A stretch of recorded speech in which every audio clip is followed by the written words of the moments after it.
અમદાવાદના સુભાષ બ્રિજમાં નવા બનાવવા માટેની કામગીરીમાં મનપાના અધિકારીઓની ગંભીર બેદરકારી સામે આવી છે।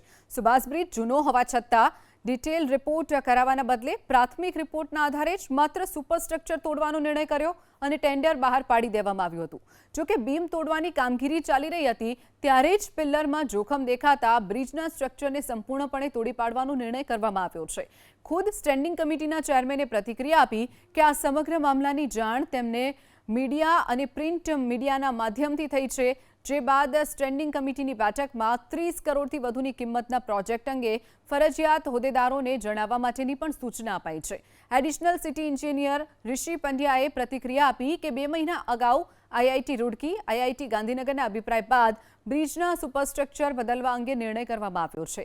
1 મહિના અગાઉ સ્થળ તપાસ દરમિયાન વધુ તિરાડો જોવા મળી હતી, જેથી ફરી આઈઆઈટી રૂડકી, આઈઆઈટી ગાંધીનગર અને ટંડન એજન્સી પાસે તપાસ કરાવવામાં આવી હતી, જેમાં ખુલ્યું છે કે સમારકામ બાદ બ્રિજના આયુષ્ય મર્યાદા માત્ર 53 વર્ષની થઈ શકે તેમ છે અને જો સબસ્ટ્રક્ચર પણ બદલવામાં આવે તો બ્રિજની આયુષ્ય મર્યાદા 100 વર્ષ સુધીની થઈ શકે તેમ છે।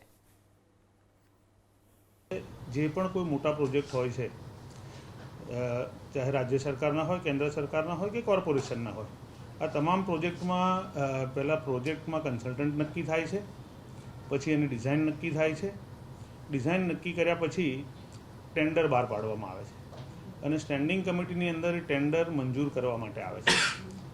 અમારી પણ લાગણી હતી કે આવા કોઈ મોટા પ્રોજેક્ટ હોય તો કમસે કમ ડિઝાઇન બન્યા પછી અમારી સાથે સંકલન થાય તો ભવિષ્યમાં બીજા કોઈ પ્રોબ્લેમ ઉદ્ભવ થતા હોય એ ના થાય અને અમને પણ આવા મોટા પ્રોજેક્ટ વિશેની જાણકારી મળે।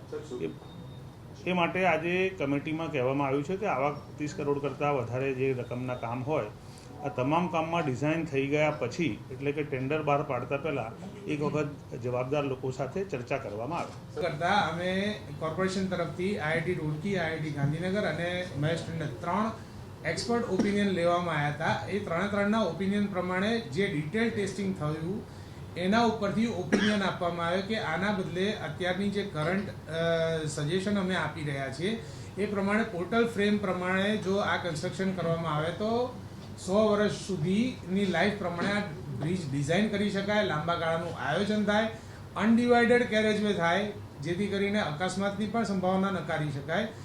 એ પ્રમાણે આ નવી ડિઝાઇન બનાવવામાં આવી રહી છે।